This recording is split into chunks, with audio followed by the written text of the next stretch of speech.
주일 연합 예배 오신 여러분들을 환영하고 축복합니다. 이제 다 같이 일어나셔서 우리 하나님께 영광과 찬송을 올려드리겠습니다.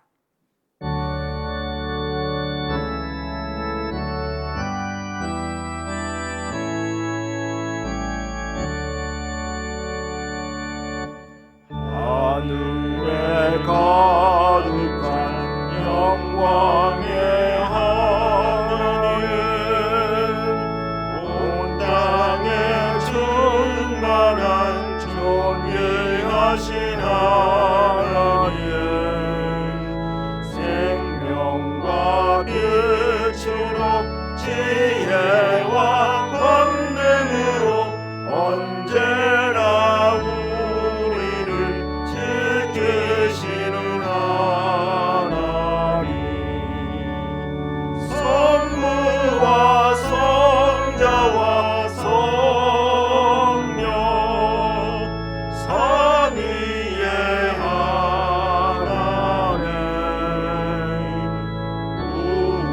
우리의 예를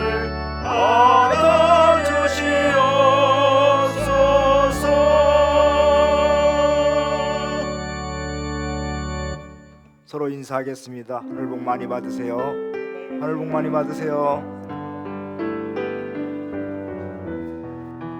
오늘도 하나님 앞에 찬양과 경배함으로 주 앞에 나가겠습니다. 우리 함께 구주의 십자가 보혈로 신나게 박수치면서 찬양하며 나가겠습니다. 우리 함께 찬양하겠습니다.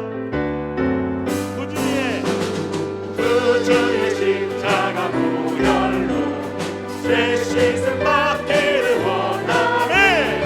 내 죄를 씻으신 주 우리 함께 찬송합시다.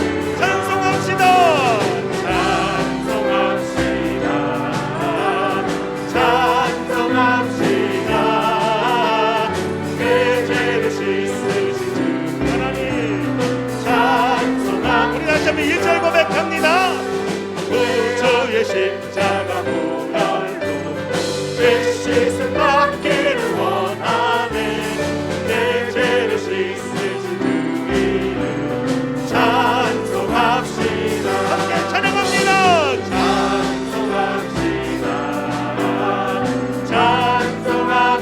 찬송합시다. 내 죄를 씻으신 주 이름 찬송합시다. 죄악을 속하여 주신 주 내 속에 들어와 계시네. 십자가 앞에서 주 이름 찬송합시다. 할렐루야.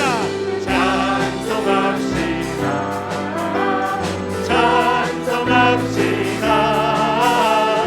내 죄를 씻으신 주 이름 하나님 찬송합시다. 주 앞에 흐르는 생명수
십자가 군병들아 십자가 군병들아 주 위에 일어나 들고 앞서 나가 담대히 싸우라 주께서 승천하고 영광을 얻도록 그 군대 거느리사 이기게 하시네 십자가 군병들아 주 위에 일어나 나팔 소리 듣고 곧 나가 싸우라 수원 그 원수 앞에 쭉 따라갈 때 주의 힘을 주사 강하게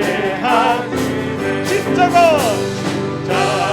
군병들아 주 위에 일어나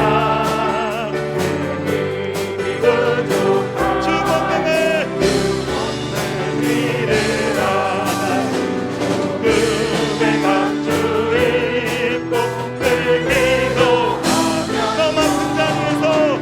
맡은 자리에 충성을 우리 함께 선포합니다 십자가 군병들아 주 위에 일어나 나를 접전하고 존재가 부르라 선한 군사를 영생을 얻으며 영광의 주와 우리 사절 다시 한번 고백합니다 십자가 군병들아 십자가 군병들아 주 위에 일어나 내 힘이 부족한 주 권능 믿으라 복음의 강주 입고 늘 기도하면서 너 맡은 자리 충성을 다하라 충성을 다하라 십자가 군병들아 주 위에 일어나 이 나를 접전하고 존재가 부르리 저런 군사들은 영생을 얻을 영광의 주와 권고를 하리라 아멘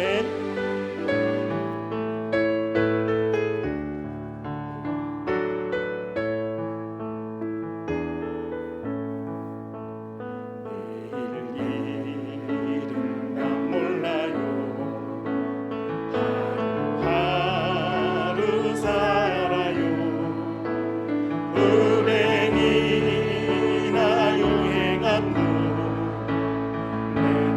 내 뜻대로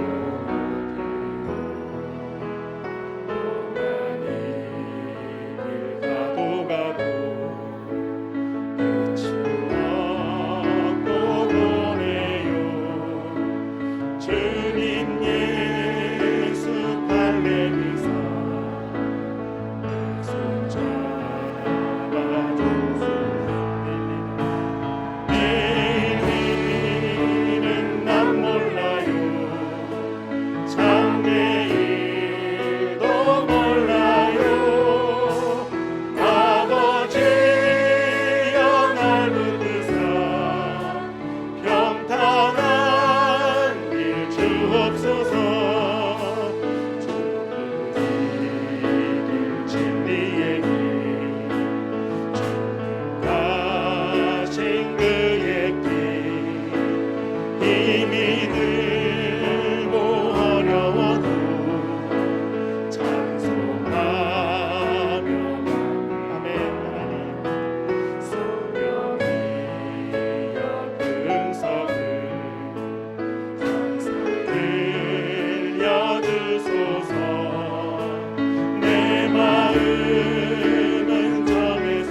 주안에 감추인 봄에 세상 것과 난 이길 수 없네. 오 주님, 오 주님 채우소서. 나의 잠을 높이 듭니다. 하늘 양식 내게 채워주소서. 넘치도록 채워주소서. 내 친구여 거기서 돌아오라. 내 친구여 거기서 돌아오라. 내 주의 넓은 품 우리 주님 너를 반겨. 우리 주님 너를 반겨. 하나님 그 넓은 품에 안아주시니. 오 주님, 오 주님 채우소서. 채우소서. 나의 잠을 높이 듭니다. 하늘 양식 내게 채워주소서. 넘치도록 채워주소서. 오 주님 채우소서. 오 주님 채우소서. 나의 잠을 높이 듭니다. 하늘 양식 내게 채워주소서.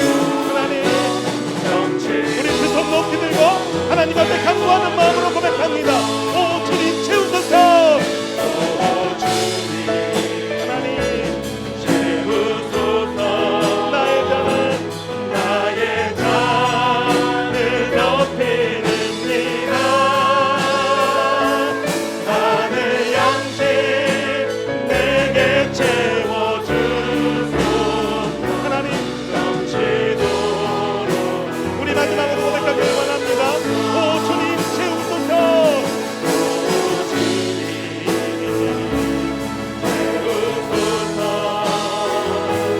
나의 잠을 높이 듭니다. 하늘 양식 내게 채워 넘치도록 채워주소서. 넘치도록 채워주소서. 하나님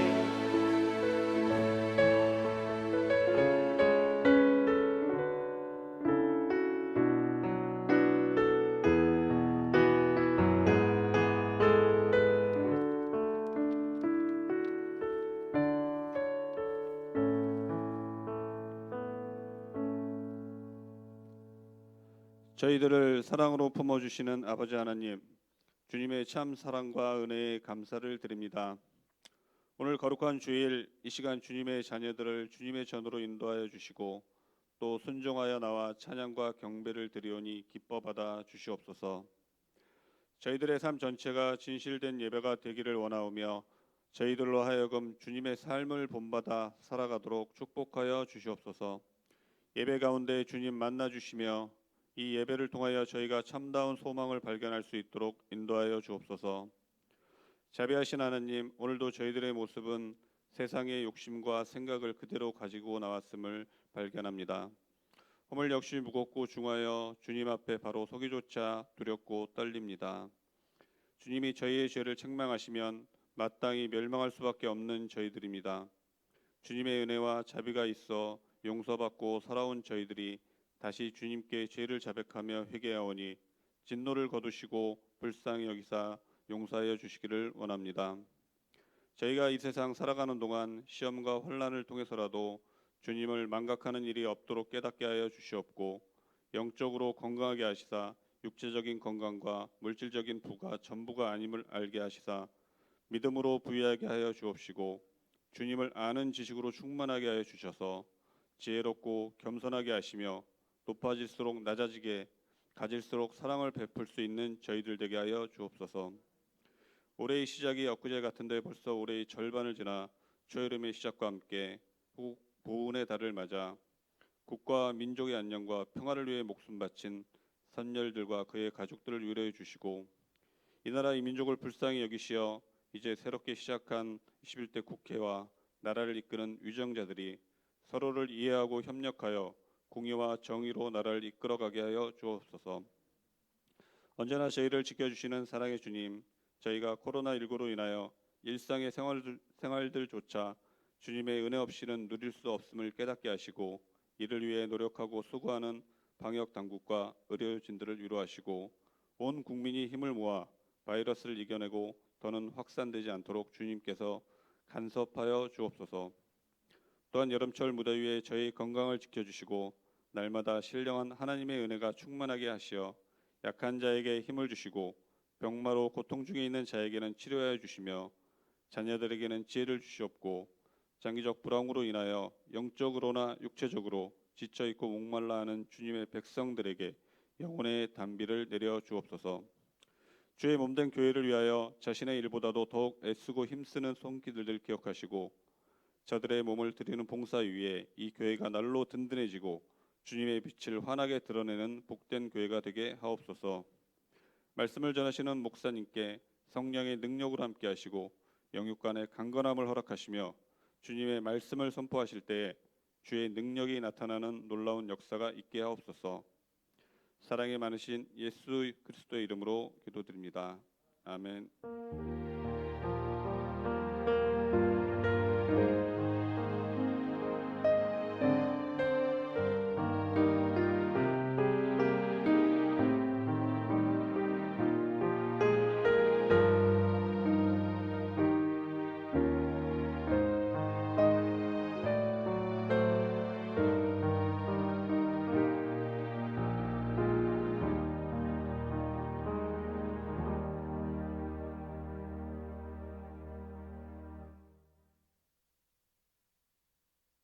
광고 말씀드리겠습니다. 오늘은 선교 주일로 지킵니다. 다음 주는 건축 주일로 지키게 됩니다. 교육위원회가 다음 주 3층 중고등부실에서 예배 후에 모이도록 하겠습니다. 경건 예배를 드리기 위해서 우리 성도님들은 예배 시작 전 5분 전까지 자리에 앉아서 조용히 기도하면서 예배 드리는 것에 집중해 주시기 바랍니다. 그리고 지정 좌석에 꼭 앉아주시고 교회에서는 마스크를 벗지 않도록 그렇게 힘써 주시기 바랍니다. 그리고 예배 공적 모임에 우리가 잘 참여할 수 있도록 여러분 위축되지 말고 하나님 앞에 더 가까이 나올 수 있도록 여러분 힘써서 그렇게 교회 중심으로 사시기를 바랍니다. 성경 만독대인진의 이효숙 목원님께서 1365번째로 그리고 16번 통독을 축하드립니다. 이번 달 남성교절 같이 한번 읽겠습니다. 시작. 또 증거는 이것이니 하나님이 우리에게 영생을 주신 것과 이 생명이 그의 아들 안에 있는 그것이니라. 아들이 있는 자에게는 생명이 있고 하나님의 아들이 없는 자에게는 생명이 없느니라. 요한일서 5장 11절에서 12절 말씀. 아멘.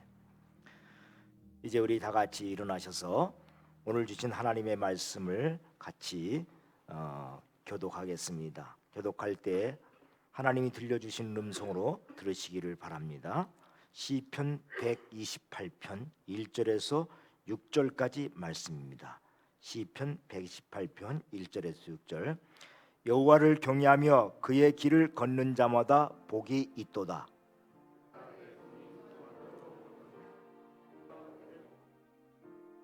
내 집 안방에 있는 내 아내는 결실한 포도나무 같으며 내 식탁에 둘러앉은 자식들은 어린 감람나무 같으리로다. 여호와께서 시온에서 내게 복을 주실지어다. 너는 평생에 예루살렘의 번영을 보며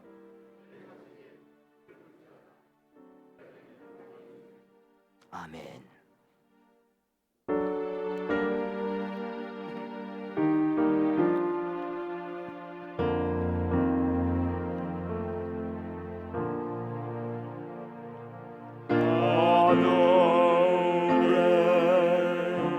계신 아버지 이름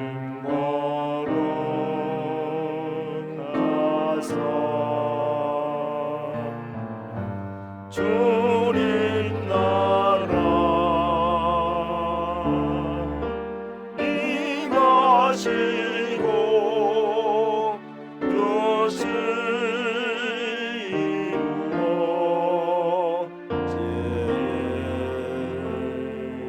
이루어지이다. 일용할 양식 주시고 우리들의 큰 죄 다 용서하시고 또 시험에 들게 마시고 악에서 구원하소서. 내게 주의 나라 주의 권세 주의 영광 영원히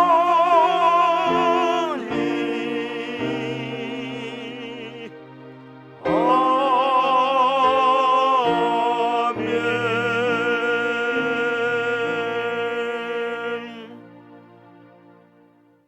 여러분은 무엇을 믿습니까? 나는 전능하신 아버지 하나님 천지의 창조주를 믿습니다. 여러분은 무엇을 믿습니까? 나는 그의 유일하신 아들 우리 주 예수 그리스도를 믿습니다. 여러분은 무엇을 믿습니까? 그는 성령으로 잉태되어 동정녀 마리에게서 나시고 본디오 빌라도에게 고난을 받아 십자가에 못 박혀 죽으시고 장사된 지 사흘 만에 죽은 자 가운데서 다시 살아나셨으며 하늘에 오르시어 전능하신 아버지 하나님 우편에 앉아 계시다가 거기로부터 살아있는 자와 죽은 자를 심판하러 오십니다. 여러분은 무엇을 믿습니까? 나는 성령을 믿으며 거룩한 공교회와 성도의 교제와 죄를 용서받는 것과 몸의 부활과 영생을 믿습니다. 아멘. 오늘 주신 시편 128편은 하나님을 경외하며 그의 길을 걷는 자가 받는 복에 대한 그런 노래가 시편입니다. 하나님을 경외하며 그의 길을 걷는 자, 그의 말씀에 순종하며 사는 자에게 하나님 주시는 복. 그럼 하나님을 경외한다고 하는 말은 어떤 말이냐? 내가 늘 하나님 앞에 서 있다는 임재의식을 가지고 살아가는 사람을 경외하는 사람이라 그렇게 말합니다.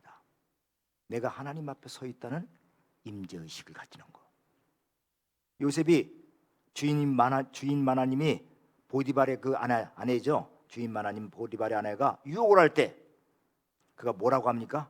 내가 어떻게 하나님 앞에서 죄를 지을 수 있습니까? 하면서 과감하게 물리칩니다. 하나님이 지금 보고 계시는데 내가 어떻게 죄를 범할 수 있습니까? 이게 요셉의 삶이 바로 하나님을 경외하는 삶이죠.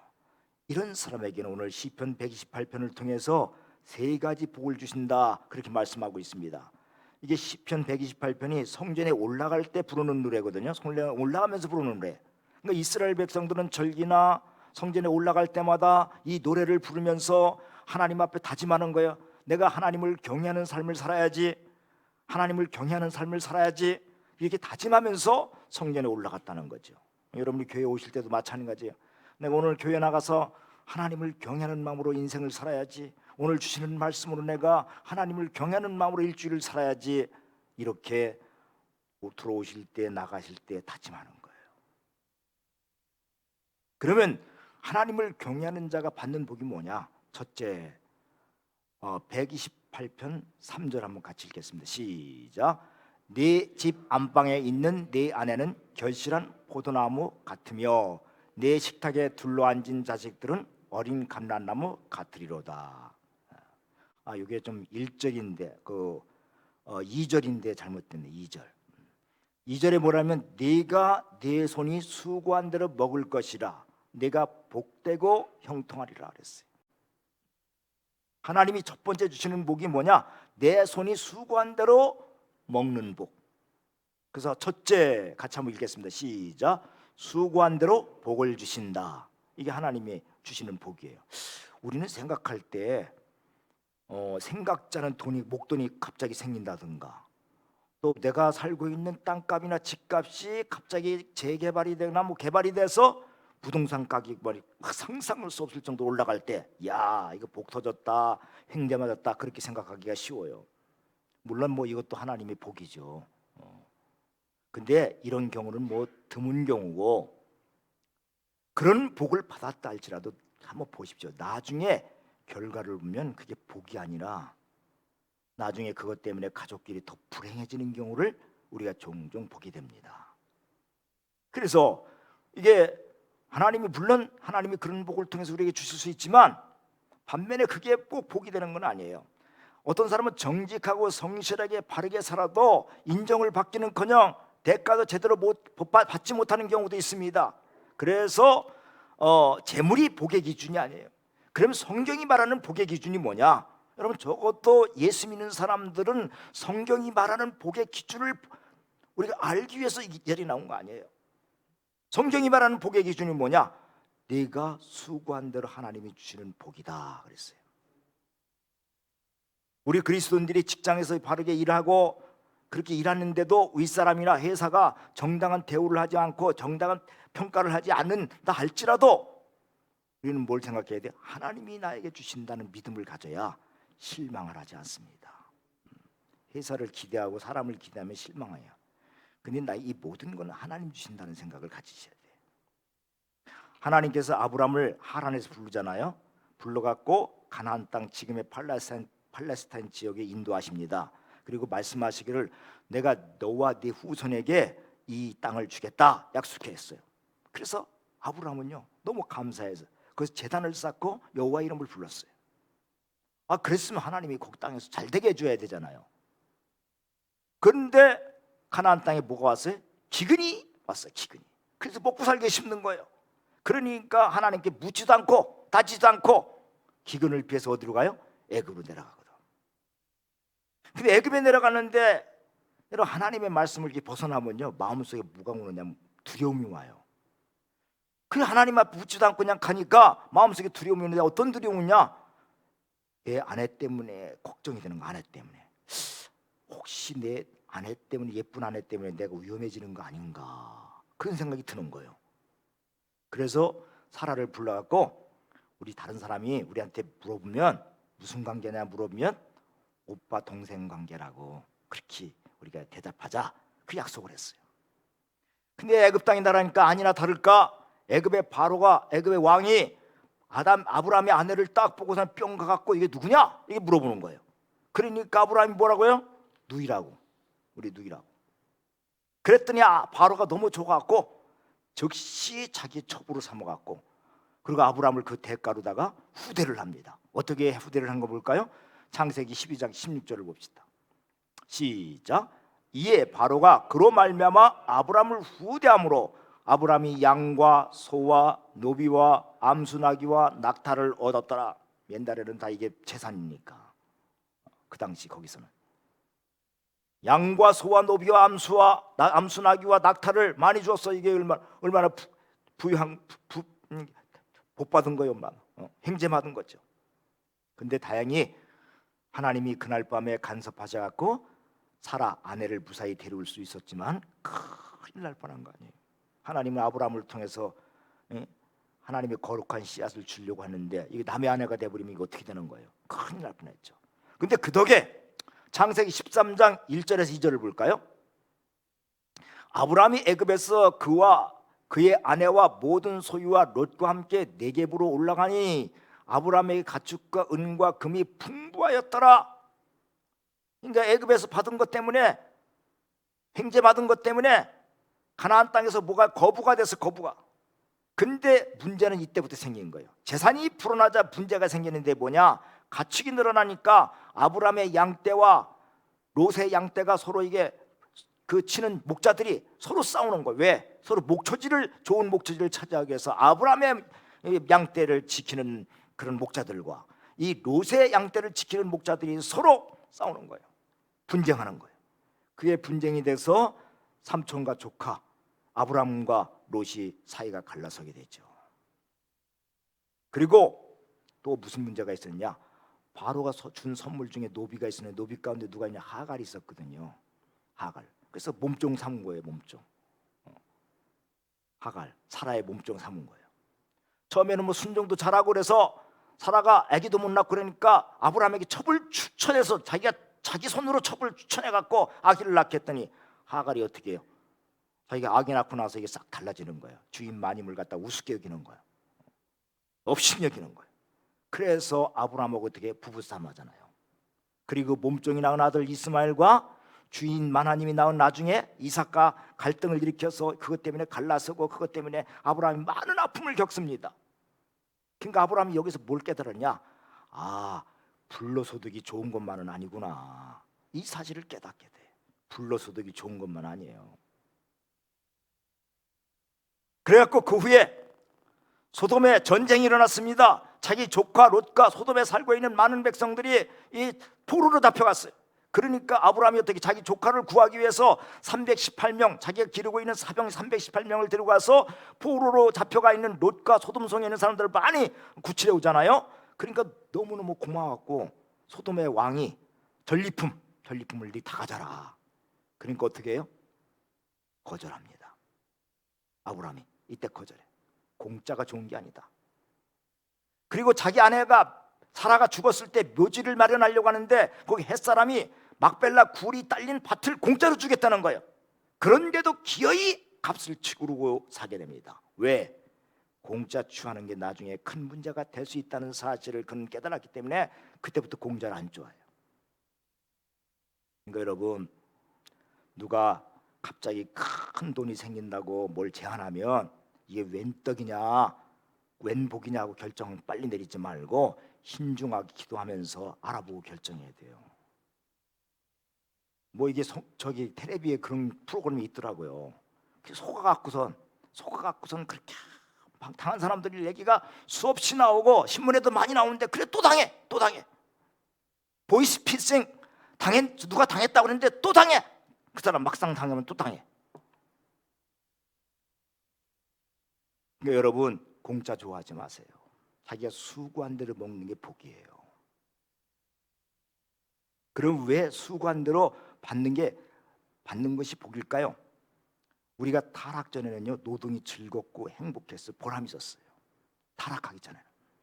왜? 아담과 하와가 하나님의 동역자로서 하나님이 지으신 에덴 동산을 맡았기 때문에. 그 에덴 동산을 관리하고 에덴 동산을 돌보는 거 행복하고 만족하고 즐거웠어요. 일이 다른 피조물들을 보니까 뭐 하나님이 정해주신 대로 정해진 창조 질서대로 그냥 사는 거야. 그런데 하나님이 유독히 인간을 하나님의 형상대로 지음받게 하시고 교제하면서 하나님의 동역자로 하나님의 지으신 동산을 다스리는 특권을 주신 거예요. 그러니까 일이 특권이에요, 특권. 그러니까 행복하고 즐거웠어요. 그런데 인간이 하나님의 말씀을 어기고 타락하자 달라졌는데 뭐가 달라졌느냐? 창세기 3장 17절에서 18절을 볼까요? 한번 같이 읽어봅시다. 시작. 아담에게 이르시되 네가 네 아내의 말을 듣고 내가 네게 먹지 말라 한 나무의 열매를 먹었은즉 땅은 너로 말미암아 저주를 받고 너는 네 평생에 수고하여 그 소나선을 먹으리라. 땅이 네게 가시던 풀과 엉겅치를 낼 것이라. 네가 먹을 것은 밭의 채소인즉. 이런 말씀이 나오죠. 그러니까 하나님과 관계가 깨지니까 에덴 동산에서도 모든 균형과 관계가 깨지기 시작하는데 타락 전에는요 내가 일을 다스렸어요. 일을. 근데 타락 후에는 일이 뭐예요? 사람들이 일의 노예가 된다는 거예요. 이게 바뀐 거예요. 아담이 타락 전에는 일을 다스렸어요. 그런데 타락 후에는 일의 노예가 돼버리는 거예요. 그래서 무엇보다 땀을 흘리며 수고해도 일터에서 뭐가 나오는 게 가시던 풀과 엉겅치가 나는 거예요. 이게 다 무슨 말이냐? 지금으로 말하면 일터가 나의 뜻대로 되는 게 아니에요. 내 계획대로 안 돼. 그래서 많은 좌절과 갈등을 일으키는 그런 장소가 내 일터가 된다는 거예요. 참된 행복과 만족은 사라지고 몇십 년 동안 거기 내가 직장에 열심히 일했는데도 나중에 나올 때, 은퇴하고 나올 때는 허탈감만 남는 거예요. 타락 전에는 어떻게 하면 하나님의 영광을 위해서 일할까, 하나님을 기쁘게 위해서 일할까 이랬는데 타락 후에는 어떻게 하면 많은 돈을 벌까, 많은 이윤을 남길까, 이 목표가 달라진 거예요. 그래서 회사에서도 겉으로는 여러 사람을 먹여 살리고 뭐 사회를 공헌한다고 하지만 사실은 뭐예요? 자신의 야망과 욕심을 위해서, 욕망을 위해서 일하는 거 아니에요. 그러다 보니까 일터가 어떻게 돼요? 수단과 방법을 가리지 않고 일하니까 일하는 장소가 뭐야? 전쟁터가 되는 거. 전쟁터. 행복한 장소가 아니라 전쟁터. 오늘도 살아남기 위해서 살아가는 전쟁터가 바로 일터란 말이죠. 이것이 뭐예요? 가시덤불과 엉겅퀴가 나는 삶이에요. 그리고 수고한 대로 같이 똑같이 정당하게 같이 놀아먹는 게 아니라 어떻게 하면 경쟁해서 이기고 어떻게 하면 내가 더 많이 가질까 하다 보니까 그게 목표가 되니까 일터는 갈등의 장소요. 일 중독, 돈 중독, 치열한 경쟁, 끊임없는 스트레스, 이런 장소가 쌓이는 곳이 바로 일터가 되었다는 거예요. 그래서 평생 일터에서 열심히 일하고 나서 은퇴할 때도 내가 무엇을 위해서 이렇게 일했는가, 열심히 살았는가, 허무와 상실감만 남게 되는 거. 이것이 뭐요? 엉겅퀴와 가시덤불의 삶인 거예요. 여러분, 사람은 육체적인 필요만을 채우기 위해서 사는 존재가 아니에요. 살아도 뭐가, 오늘 하루를 살아도 의미 있는 인생을 살아야 참된 만족을 하며 살게 되는 것이 바로 하나님 우리를 창조하신 목적이에요. 그러니까 내가 먹고 사는 문제가 해결되어도 삶의 의미를 찾지 못하면 그건 진정한 복이 되는 게 아닙니다. 결국 남는 것은 뭐예요? 수고와 슬픔과 허무함만 남는 거예요. 자, 전도서 2장 22절과 23절 볼까요? 시작. 사람이 해 아래서 행하는 모든 수고와 마음에 애쓰는 것이 무슨 소득이 있으랴. 일평생에 근심하며 수고하는 것이 슬픔뿐이라. 그의 마음이 밤에도 쉬지 못하나니 이것도 헛되도다. 해 아래서 하는 모든 수고와 애쓰는 것이 무슨 소득이 있느냐. 일평생 근심하며 수고하는 것이 슬픔뿐이다. 그러니까 내가 여러분 설사 많은 것을 얻었고 누리고 산다 해도 아무것도 얻지 못한 사람처럼 허탈감이 지배를 받게 된다는 거예요. 그래서 전도서는 사실은 허무함을 말하려고 하는 게 아니라 전도자의 고백을 통해서 참된 인생의 의미와 목적이 있는 삶이 어떤 것인가, 이거를 발견해 주기 위해서 전도서가 기록된 거예요. 그래서 전도서 마지막 끝에는 뭐예요? 인간의 본분이 뭐라 하세요? 하나님을 경외하고 그 말씀대로 사는 것이 인간의 본분이다. 이것이 정말 가장 보람된 인생이다. 허무하지 않는 인생이다. 이걸 말하고 있는 거예요. 자, 시편 127편 2절도 볼까요? 127편 2절 시작. 너희가 일찍 일어나고 늦게 누우며 수고의 떡을 먹음이 헛되도다. 그러므로 여호와께서 그의 사랑하시는 자에게는 잠을 주시는도다. 일찍 일어나서 누울 때까지 수고해도 그 수고가 헛되다고 고백을 하고 있어요. 그러니까 열심히 일해도 하나님 없는 인생, 하나님을 경외하지 않는 인생은 무의미한 인생을 살 수밖에 없다는 고백인 겁니다. 그러면 어떻게 살아야 인생의 의미 있는 인생을 살 것인가? 내가 일터에서 수고하면서 삶의 의미를 발견하고 참된 기쁨과 만족감이 있는 인생을 살 때 그것이 바로 의미 있는 인생입니다. 그게 뭐냐? 네가 수고한 대로 먹을 것이며 네가 복되고 형통할 것이라고 하시는 말씀이에요. 여러분, 우리의 삶의 현장에서 우리의 삶의 현장 어떻게 해요? 하나님을 경외하고 그 말씀대로 살아갈 때 우리가 일터에서도 기쁘고 즐겁고 행복해요. 이건 누가 주신 거예요? 일터는 하나님이 허락하신 거예요. 하나님이 허락하신 일터에서 내가 오늘도 일한다. 그전에는 그렇게 생각했어. 에덴 동산에 일할 때 하나님이 주신 이 에덴 동산에 내가 하나님의 관리자로서, 하나님이 맡겨주신 일로서 그렇게 그 일을 한 거예요. 그런데 어느 날 욕심이 들어가고 자기의 마음에 자기의 욕심과 자기의 이기심과 자기의 야망이 들어가기 시작하니까 그때부터 일이 힘들어지고 일이 피곤해지고 그런 거죠. 오늘 여러분의 삶의 현장에서 이러한 의미와 목적을 발견하는 그런 삶이 되기를 주의 이름으로 축복합니다. 그 다음에 두 번째, 여호와를 경외하고 그 길을 걷는 자에게 주시는 복이 뭐냐? 128편 4절 한번 볼까요? 4절이나 3절입니다. 3절을 다시 보여주십시오. 3절이 아까 3절 좀 잘못됐어요. 3절 보여주세요. 3절 128편 3절 네. 시작. 내 집 안방에 있는 내 아내는 결실한 포도나무 같으며 내 식탁에 둘러앉은 자식들은 어린 감람나무 같으리로다. 여호와를 경외하는 자는 이같이 복을 얻으리로다. 아멘. 하나님이 일터에서 복을 주실 뿐 아니라 그 의미를 찾게 하실 뿐 아니라 두 번째는요, 부부간에 행복을 주신다는 거예요. 여호와를 경외하는 자에게 받는 복은, 수고하는 대로 먹는 복은 위로부터 내리는 복이라고 한다면, 부부간의 복은 옆으로부터 오는 복이에요. 여러분, 부부가 살다 보면 미울 때도 있고 뭐 싸울 때도 있죠. 근데 하나님을 경외하게 될 때 부부가 서로 위로가 되고 서로 신뢰하는 부부가 되고, 그게 행복하게 되는 거예요. 성경이 오늘 뭐라고요? 내 집 안방에 있는 네 아내는 결실한 포도나무 같다. 자기 아내를 볼 때 결실한 포도송이. 여러분, 결실한 포도송이 보세요. 얼마나 탐스럽고 얼마나 아름답습니까? 내가 내 배우자를 볼 때 늘 그렇게 보인다는 거예요. 뭐 쉬운 일은 아니지만은, 쉬운 일 아니지만, 그래도 그렇게 보인다는 것이죠. 포도나무 가지가 약해 보입니다. 그래서 베드로는 내 아내는 약한 그릇이다, 그런 말씀했어요. 그래서 여자에게는 가냘픈 본능, 남자가 보호해 줘야 되는 연약한 본능을 가지고 있어요. 그래서 아내에게 대할 때 여러분 어떻게 해야 되냐? 남자는 세심한 말과 스킨십이 필요한 거예요. 아내의 감정을 상하지 않도록 말과 행동에 조심해야 돼요. 그래서 어떤 분이 그런 얘기했어요. 아내가 좋아하는 거를 하는 것도 중요하지만 아내가 싫어하는 것을 제발 좀 하지 말라. 우리 남편들이요, 아내가 좋아하는 거를 뭐 하는 것도 중요하지만 아내가 싫어하는 거를 안 해주는 게 진짜 아내를 안심시키고 기쁘게 한다는 거야. 그런가 봐요, 남자들이 좀. 아내가 싫어하는 걸 그렇게 하나 봐, 싫어하는 거.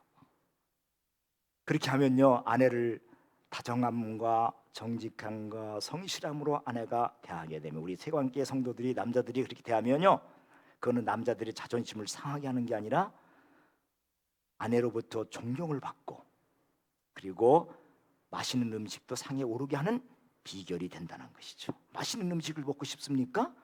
아내를 다정하게, 정직하게, 성실하게, 싫어하는 거 하지 않도록 그렇게 노력하시기 바랍니다. 이 부부관계가 좋으면요, 가정 분위기가 화기애애해. 그래서 엄마 아빠가 행복하면 아이들도 밖으로 나들잖아요. 밖으로 애들이 자꾸 나도는 거는, 밖에 자꾸 나가려고 하는 거, 이게 왜 그러냐면, 부부간에 엄마 아빠가 행복하게 살아야 되는데, 행복하게 살아야 거기 자꾸 있고 싶은데, 그러니까 밖으로 놔두는 거예요. 그리고 포도나무의 자랑은 뭡니까? 열매에 있어, 열매. 다른 나무나 다른 뭐 꽃을 자랑하고 잎을 자랑하지만 포도나무는 뭐예요? 열매를 자랑해, 열매. 포도송이가 알알이 이렇게 박혀 있는 걸 한번 보세요. 그 자체만으로도 아름답고 흐뭇하잖아요. 그리고 이게 포도가 이렇게 풍성하면 뭡니까? 그것을 통해서, 열매를 통해서 주변의 이웃과 함께 나눌 수 있는 거예요. 그러니까 행복한 가정은 말이죠, 포도나무처럼 그것이 복이 흘러서 이웃에게 전달돼야 돼. 우리 집이 행복하면요, 옆집도 행복한 거예요. 이게 흘러서. 저 집은 뭐가 이렇게 행복해? 그래서 다른 사람들이 그 부러워하면서 우리 닮으려고 하잖아요. 그게 바로 행복이 이렇게 나눠지는 거예요. 그 통로가 돼야 돼. 그리고 가정의 행복은 무엇보다도 중심이 뭐예요? 부부관계예요. 오늘 말씀은 아내에 대해서 말씀한 게 아니에요. 사실 남편들에게도 남편들에게도 아내가 대할 때 어떻게 하고? 부드러움과 정직함과 성실함으로 대하라는 거예요. 오늘 부부가 같이 살면서도 의심하고 믿을 수 없는 그런 관계들이 많기 때문에 이게 문제가 생기는 거 아니겠습니까? 딴 데 한눈 팔고 자꾸 그러니까. 자기 부인만 보고 자기 남편만 봐야 되는데 딴 데 눈을 돌리는 거예요. 그런 관계로 인해서 믿을 수 없는, 성실하지 못하고, 그리고 신뢰가 안 되는 그런 관계로 인해서 깨지는 가정들이 많잖아요. 그 다음에 하나님이 주시는 복은 뭐냐? 자녀들에 대한 복이에요. 자녀들을 뭐라 했어요? 식탁에 둘러앉은 자식들은 어린 감람나무 같다 그랬어요. 그림을 한번 보여주세요. 어린 감람나무. 저거는 이제 큰 감람나무인데, 감람나무 열매인데, 이거는 감람나무는 뭐냐면 올리브를 말해요. 올리브 나무인데, 올리브는 뭡니까? 기름을 짜는 게 목적이죠. 근데 이 올리브 나무, 이 감람나무는요, 더디다란데, 자라는 게. 그래서 이게 적어도 이게 이제 첫 열매를 맺으려면 7년 걸린대. 7년. 그리고 이게 제대로 성숙해서 막 열매를 많이 내려면 적어도 15년은 자라야 된다는 거예요. 그게 더디니까 이게 한참 기다려야 되잖아요. 우리 자녀들을 볼 때 제가 언젠가 어떤 분 성도님들하고 대화를 나누는데, 아이고 내가 죽고 나면 저 자식이 저거 철이 들까, 언제 철이 들까, 그렇게 걱정하는 분 얘기를 들었어요. 우리 부모님들은 자녀들을 볼 때 이게 언제 철이 들까 생각하지만, 여러분 이 자녀들을 여러분이 가정에서 키우는 올리브 나무와 같다 생각하고 키우셔야 돼요. 그래서 이제 이게 한번 성장하면, 근데 이 올리브 나무는 자랄 때는 그렇게 자라기가 쉽지만 더디지만 한번 자라고 나면 수명이 이뤄갖고 1000년 이상 된다. 1000년 이상 가는 거예요. 어떤 분은 그런 얘기하더라고. 예수님 당시에 나무가 있다는 거예요. 지금도 올리브 나무가 1000년 이상을 자란다는 거예요. 그러니까 더디지만 오래오래도록 열매를 맺고 기름을 내는 것이 이 올리브 나무라는 거예요. 이게 보통 한 나무에서 0.5톤 정도의 기름이 나온대요. 근데 이 기름이 언제 쓰이느냐, 언제 쓰일 때 가장 귀하느냐, 성전에 불을 밝힐 때 쓸 때가 가장 귀하다는 거예요. 그리고 이 나무가지는요, 이 올리브 나무가지는 쳐주면 쳐줄수록 새 가지가 또 나온대. 새 가지가 나와서 생명력이 강한 나무로다가 소문나는 게 이 올리브 나무라는 거예요. 우리 자녀들이 올리브 나무처럼 더디 성장하는 것 같지만 여호와를 경외하는 법을 잘 가르치면 오래도록 풍성한 열매를 맺고 주님의 교회를 위해서 세상의 빛으로 살아가게 된다는 것을 오늘 여기서 말씀하고 있는 겁니다. 어떤 사람이 여호와를 경외하고 그 도를, 그 말씀대로 사는 사람에게 하나님은 이렇게 부부의 관계를, 또 자녀를 이렇게 축복하신다는 거예요. 여러분이 이러한 마음을 가지고 우리 자녀들을 이렇게 올리브 나무를 키우듯이 그런 마음을 가지고 더디 자라지만 잘 양육하면, 그리고 더디 자라죠. 그리고 여러분이 그래서 기도에 많은 거름을 부어줘야 돼. 자녀들한테. 이게 나무가 잘 자라려면 거름을 많이 줘야 되거든요. 거름을 끊임없이 자녀들에게 이 기도의 기름을 많이 부어주면 누가 책임져요? 하나님이 책임지는 자녀가 된다는 것이죠. 이런 축복이 여러분 가정에 있기를 주의 이름으로 축복합니다. 셋째, 시편 127편 5절을 보십시다. 시작. 여호와께서 시온에서 내게 복을 주실지어다. 너는 평생에 예루살렘의 번영을 보며. 예루살렘의 번영을 본다는 건 뭐냐? 교회를 통해서 하나님 복을 주신다는 거예요. 셋째, 같이 한번 읽어볼까요? 시작. 하나님은 교회 공동체를 통해 번영과 복을 주신다.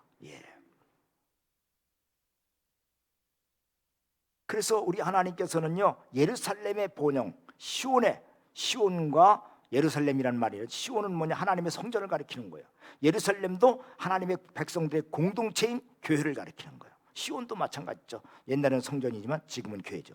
교회 공동체를 통해서 하나님은 진정한 번영과 복을 주신다는 거예요. 그러니까 하나님은요, 우리에게 완전한 복을 주시길 원해요. 일터를 통해서 복을 주시고, 가정의 부부관계, 자녀들을 통해서 복을 주시고, 교회를 통해서 영적인 신령한 복을 주시길 원하시는 거예요. 여러분, 교회는 뭐라 그랬어요? 그리스도의 몸이라 그랬어요. 우리는 그의 지체고, 몸이 건강해야 의욕도 넘치고요, 적극적으로 일할 수 있어요. 연세가 드시면 아무래도 의욕이 상실되는데, 그게 뭐냐? 건강이 안 떨어지는 거예요. 건강이 옛날처럼 적극적으로 뭘 할 수가 없어요. 그러니까 몸이 건강해야 의욕적으로 모든 것도 할 수 있고 적극적으로 할 수 있어요.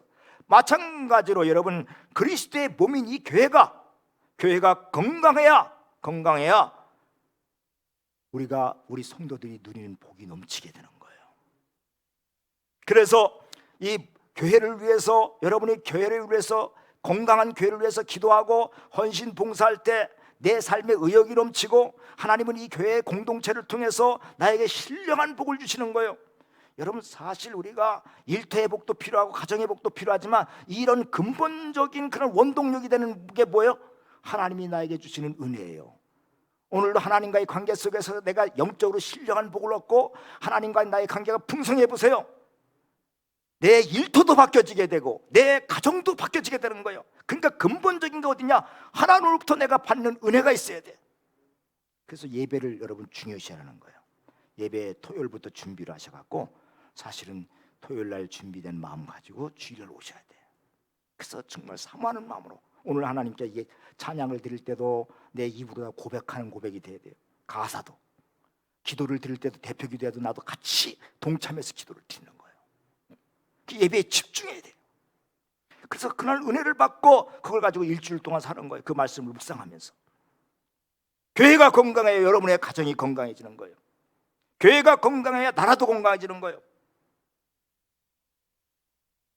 그리고 하나님께서 하나님을 경외하는 자에게 보너스 복을 주시는데 시편 128편 6절을 보여주세요. 시작. 네 자식의 자식을 볼지어다 이스라엘에게 평강이 있을지로다. 자식의 자식을 본다는 건 건강이죠. 평생의 복을 주신다는 거예요. 그런데 하나님은요, 사랑의 하나님이신 동시에 공의 하나님이야. 그래서 우리가 하나님을 대할 때 사랑의 하나님으로 대해야 해서 친밀해야 돼. 우리를 하나님께서 우리를 뭐라고 했어요? 우리를 구원해 주시고 우리를 뭐라고 했죠? 우리가 하나님을 뭐라고 해요? 아빠 아버지라고 불러. 아바 아버지. 그리고 우리가 하나님 자녀가 됐을 때 예수님을 영접하면 하나님의 자녀가 되는 권세를 주셨다 그랬어요. 부모와 자식 간에는요 가까울수록 좋잖아요. 우리가 하나님을 갈 때 나를 사랑하시는 하나님 가까이 가려고 자꾸 힘써야 돼. 가까운 관계가 돼야 돼. 그런데 또 하나는 한편으로는 뭐냐? 하나님은 공의로우신 분이에요. 공의로우신 분이기 때문에 우리는요 하나님을 한편으로 두려워하는 마음, 경외하는 마음, 그런 마음으로 주님을 대해야 돼요. 아빠하고 자녀의 관계도 좋아야 되지만 평상시에 관계가 좋아야 되지만 어떤 문제가 생겼을 때는 부모님을 두려워해야 돼요. 그래야 제대로 교육이 되는 거예요. 우리 교육도 자녀들의 교육도요 어떤 때는 한없이 사랑스럽고 자녀와 좋은 관계를 가져야 되지만 어떤 것이 잘못됐을 때는 공의로운 면에서는 그때는 부모님이 봐주면 안 돼요. 적당히 넘어가 안 돼. 엄격하게 돼야 돼. 두렵게 돼야 돼. 두렵게. 이 두 가지가 필요한 것처럼 우리가 하나님 앞에도 마찬가지예요. 하나님 앞에 늘 가까이 가지만 버르장머리가 없이면 안 돼요. 하나님 앞에 경건해야 돼. 경외하는 마음이 있어야 돼. 두려워하는 마음이 있어야 돼. 그래서 하나님을 이렇게 가까이 할 때 하나님의 임재의식을 느끼게 되는 거죠. 하나님을 가까이 하되 경외하는 마음으로 대할 때 하나님의 임재를 느끼면서 하나님께서 이렇게 주시고자 하는 일터의 복, 가정의 복, 교회를 통한 신령한 복이 여러분에게 임할 줄로 믿습니다. 이런 복을 받으시는 우리 성도들의 되기를 주의 이름으로 축원합니다. 기도하겠습니다. 우리에게 복 주시길 원하시는 하나님 아버지 감사합니다. 우리가 매일 삶 속에서 의미 있는 인생을 살게 하시고 코로나로 인해서 어려운 상황 가운데서도 우리의 필요를 채워 주시옵소서. 또 부부관계와 자녀관계를 통해서 가정의 행복을 누리게 하시고 교회 공동체를 통해서 늘 신령한 은혜를 공급받게 하여 주시옵소서. 주님 앞에 예물을 드리는 사랑하는 성도들의 가정과 그 일터와 영적인 생활에 풍성한 은혜를 부어 주시옵소서. 예수님의 이름으로 기도드리옵나이다. 아멘. 이제 일어나셔서 말씀 찬양 같이 부르겠습니다.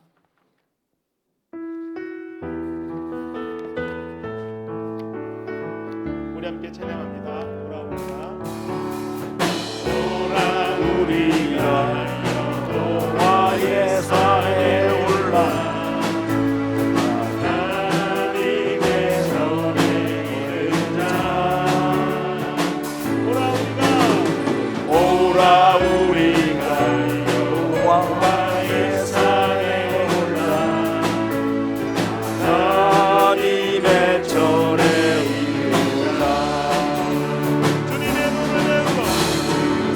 주님의 도를 배우고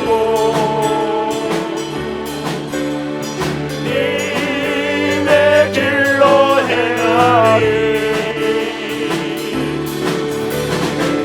율법이 시온에서 나오는 주의 말씀은 예루살렘에서. 다시 한번 고백합니다.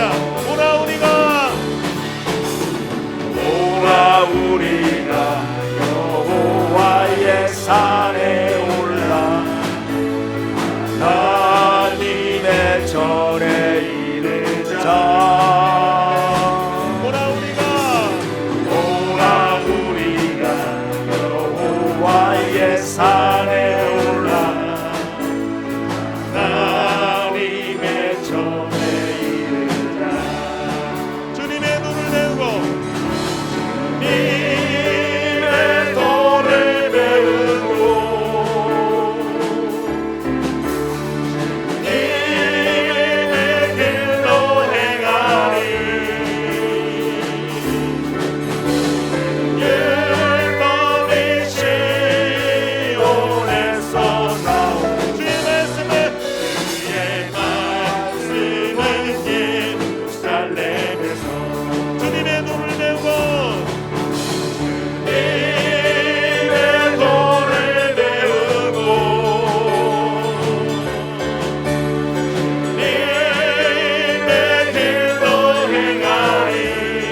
이제는 평안한 마음으로 세상에 돌아가십시오.